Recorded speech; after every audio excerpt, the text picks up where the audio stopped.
There's a corner on Fifth Avenue that most people walk by without a second glance. But if you've ever passed it late at night, maybe you've smelled something different, something unforgettable. Tonight, I'll tell you what happened when I followed that scent into a nightmare I can never escape. This is the story of the hot dog vendor on Fifth Avenue, and trust me, you'll never eat street food the same way again.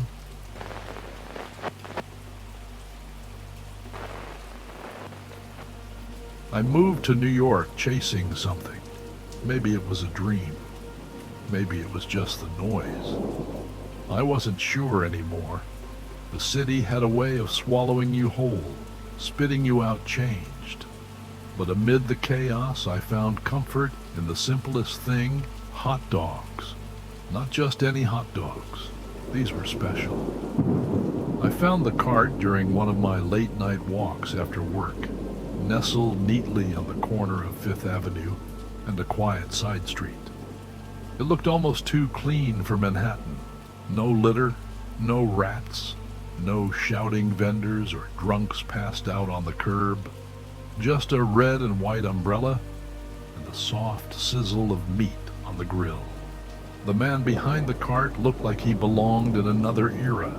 Pressed white apron, gray mustache, always standing straight like a soldier on post. He didn't talk much, just nodded when I ordered, handed me the food, and gave a tight, almost forced smile. It was weird, but the hot dogs were incredible. The first bite was perfection. Juicy, smoky, rich. I couldn't place the flavor. It wasn't like anything I'd had before, and that was what hooked me. I went back the next night, and the next. It became a routine. Something about that little island of calm in the middle of Manhattan chaos made me feel like I belonged. I should have known better. I should have seen the signs. The first time I noticed something strange was about 2 weeks in. I was halfway through my third hot dog of the week when I realized the texture was different. Still delicious, but firmer, denser. I asked the vendor what kind of meat he used. He paused, then said, "Family recipe." That was it. Then came the smell, not from the cart, but from him. A faint scent of iron and bleach, not strong. Just enough to make you wonder if your imagination was playing tricks. I brushed it off. The guy was probably just meticulous about cleaning. That's why the cart was so pristine, right? One night I showed up a bit later than usual. The cart was still there, but the vendor was off, sweaty, pale. His hands trembled as he handed me the hot dog. I asked if he was okay. He stared at me a little too long before smiling. "Long night," he said. "I didn't eat that one. It sat in my fridge for 3 days before I threw it out, unopened, but I kept going back." That's the part I can't explain. Something about the food, or maybe the routine, pulled me back in. I started dreaming about it, waking up hungry in the middle of the night, thinking about that flavor, craving it. I decided to follow him. It was around 2 a.m. on a Tuesday. The streets were nearly empty. I watched from across the avenue as he packed up the cart, wiping down every surface with surgical precision. Then he rolled it slowly down the street, past closed shops, darkened buildings, and down into an alley I'd never noticed before. I stayed a good distance behind. He turned down a side street, then ducked into a service entrance at the back of an abandoned warehouse. The cart disappeared behind a rusted steel door. No sign, no lights. I waited. 10 minutes. 15. Then I heard something. Not a voice, not footsteps. A sound like slicing, wet and rhythmic, followed by a metallic clang, then silence. I ran. My heart was pounding so hard I couldn't breathe. I didn't sleep that night, but I couldn't let it go. The next day, I walked past the warehouse in broad daylight. The door was sealed, chained shut, no indication anyone had used it in years. That night, the cart was back on Fifth Avenue. The vendor looked the same, calm, polite, robotic. I almost convinced myself I'd imagined it all, until I saw the patch of blood on his sleeve, just a spot, the size of a coin, and that smell was stronger. I stopped eating the hot dogs, but I kept watching him. My appetite was gone, replaced by a gnawing fear that settled deep in my gut. One night I brought a friend. I didn't tell him anything, just said, "Best hot dogs in Manhattan." We went together, and he got one with everything. Halfway through, he said, "This tastes weird, like liver or something." He didn't finish it. That night he got sick, violently, vomiting, fever, hallucinations. I wanted to go to the cops, but what was I going to say? The hot dog guy is feeding people human meat? They'd laugh me out of the precinct. I needed proof. So I broke into the warehouse. I waited until after he left for the night. The lock wasn't hard to pick. It watched enough YouTube tutorials for that. The place was dark, rancid, filled with a low, buzzing noise I couldn't place. I found a stairwell that led to the basement. What I saw down there? Hooks, tables, freezers, meat grinders, stains on the walls that would never come out, and bins large, plastic bins with black garbage bags inside. I opened one. Inside, a severed arm, still fresh. Pale fingers curl like they died gripping something. The buzzing? Flies. I dropped the lid and bolted out, barely holding in my screams. He had been butchering people, feeding them to us. I didn't go to the police. I ran. I moved out of the city 2 weeks later. Quit my job. Vanished. I told no one, but it doesn't matter. Not really, because last night I saw him again. Not in New York, not on Fifth Avenue. I was passing through a town in Pennsylvania, stopping for gas at a run-down station by the highway. And there he was. Same cart, same umbrella, same smile.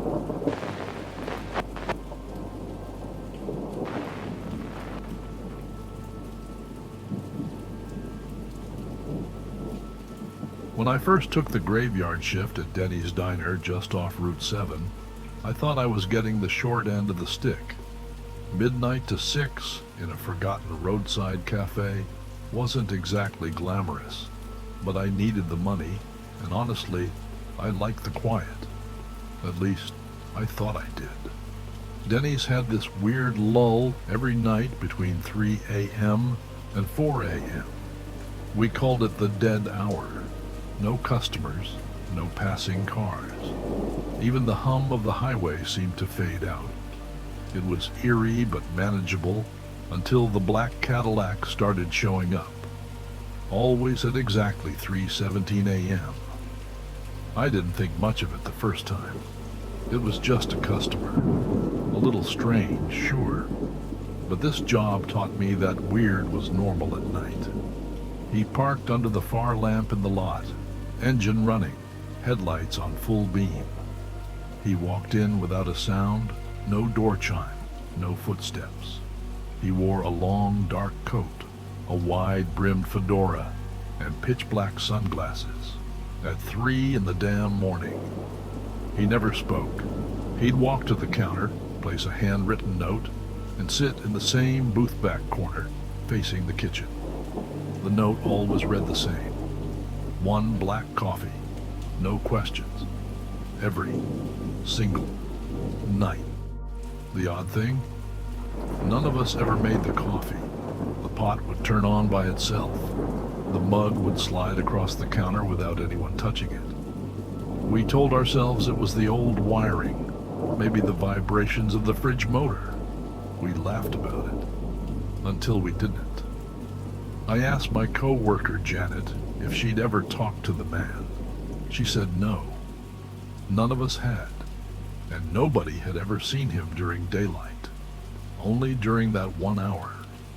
One night I watched the coffee machine activate on its own. It brewed exactly 1 cup, no more, no less. The mug spun slowly on the counter and slid toward the man's booth, as if guided by invisible hands.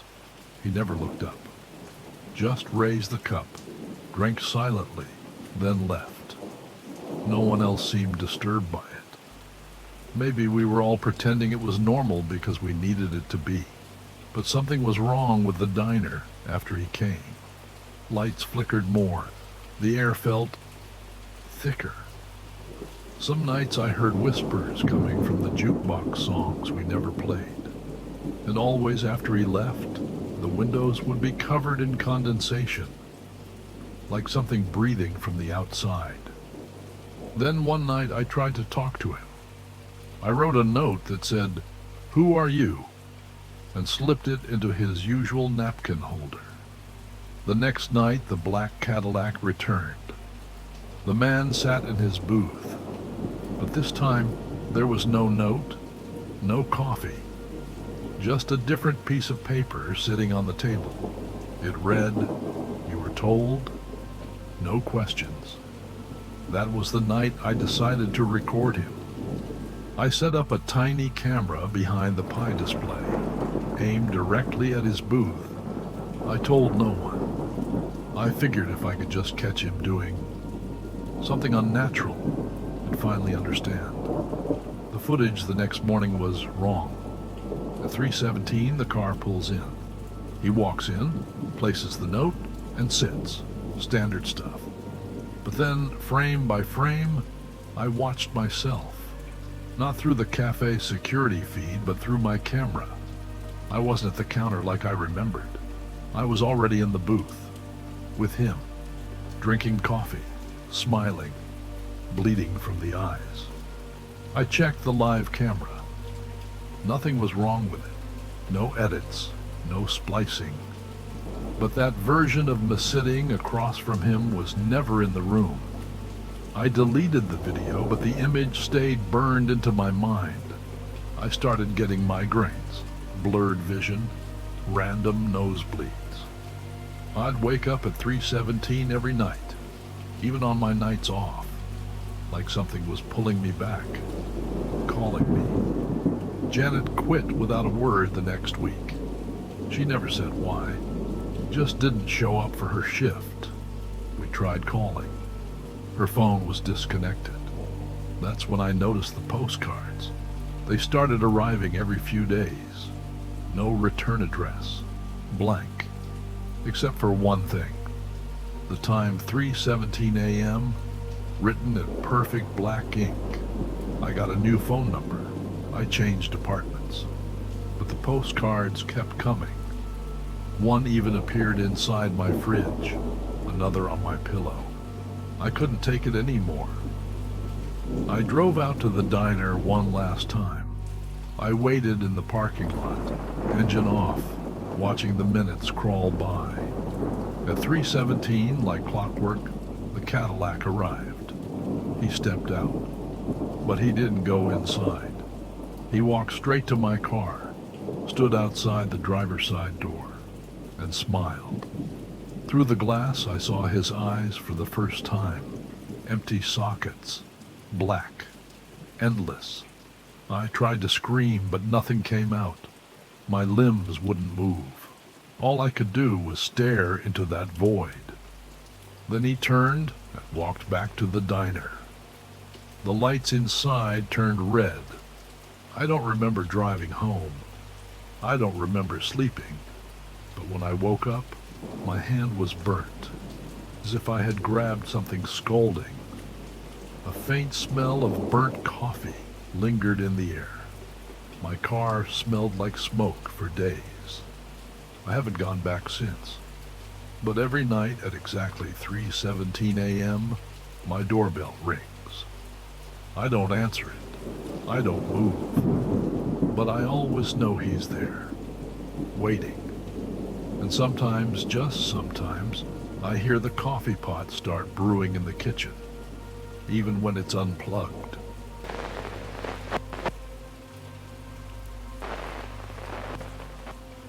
I've been driving long haul for almost 8 years now, and if there's one thing I've learned, it's this. When your gut tells you to keep driving, you keep driving. That's how you survive the night runs, by trusting instinct more than the GPS. That night was different, though. I was somewhere between San Antonio and Corpus Christi, chasing the white lines down Highway 181 when the storm hit. Sheets of rain slammed against the windshield, the wipers barely keeping up. I needed food, shelter, maybe some damn coffee to stay awake.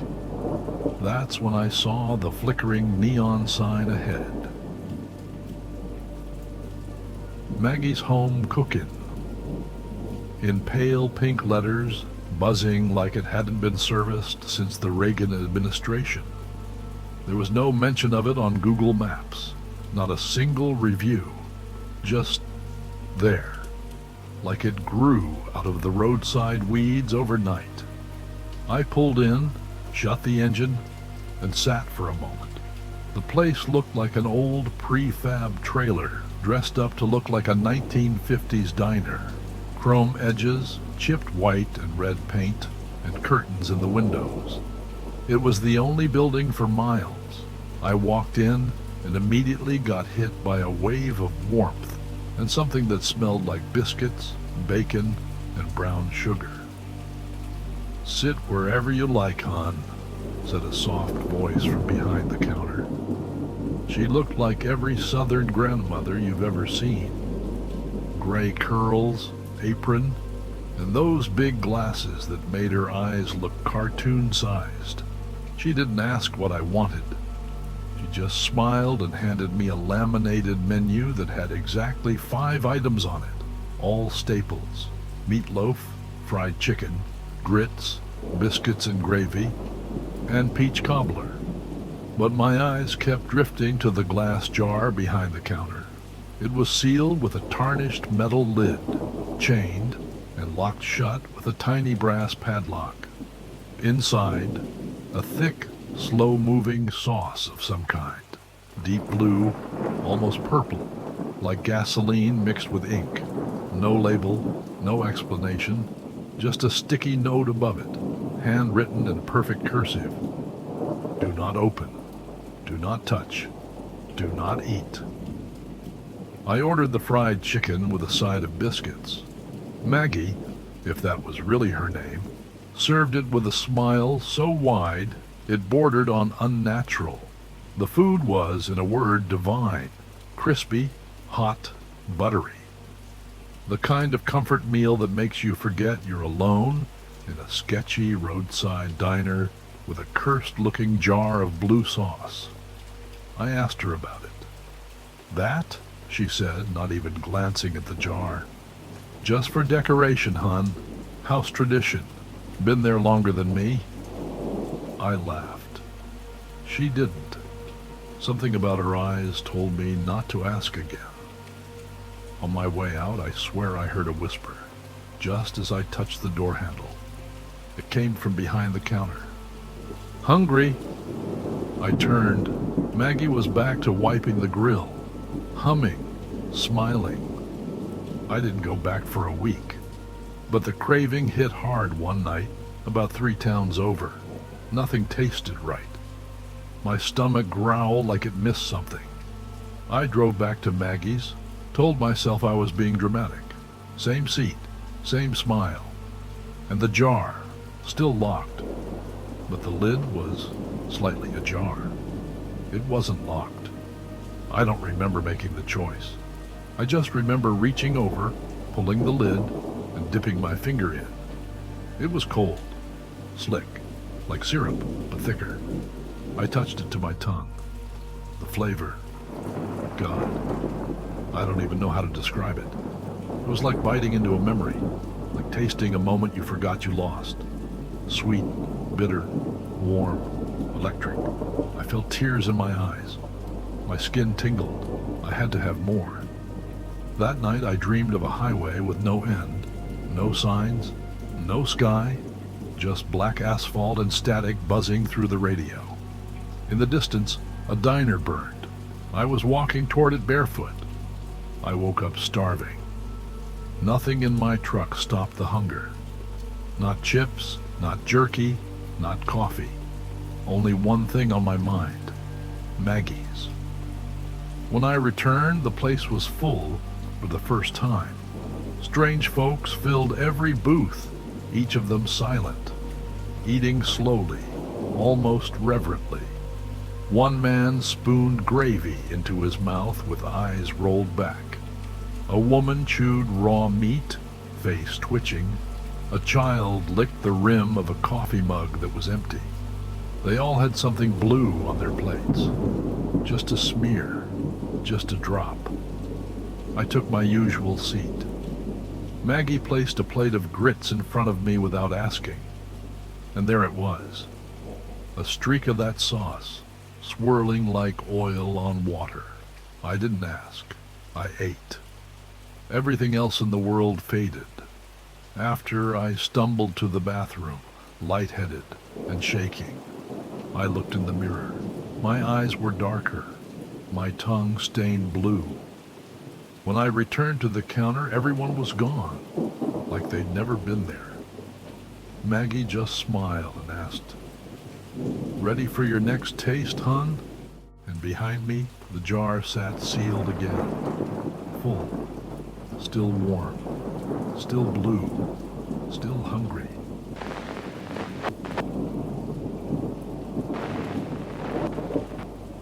Some meals stay with you forever, and some won't let you leave. Thanks for riding with me through another twisted mile. If you've ever tasted something that didn't belong in this world, tell me your story in the comments. I'm always listening from the road. If this one left a bad taste in the best way, make sure to give it a like and hit that subscribe button so you don't miss the next story waiting in the dark. Until next time, this is Trucker of the Night, signing off. Keep your headlights on. Trust your instincts. Trucker of the Night, where every mile hides a nightmare.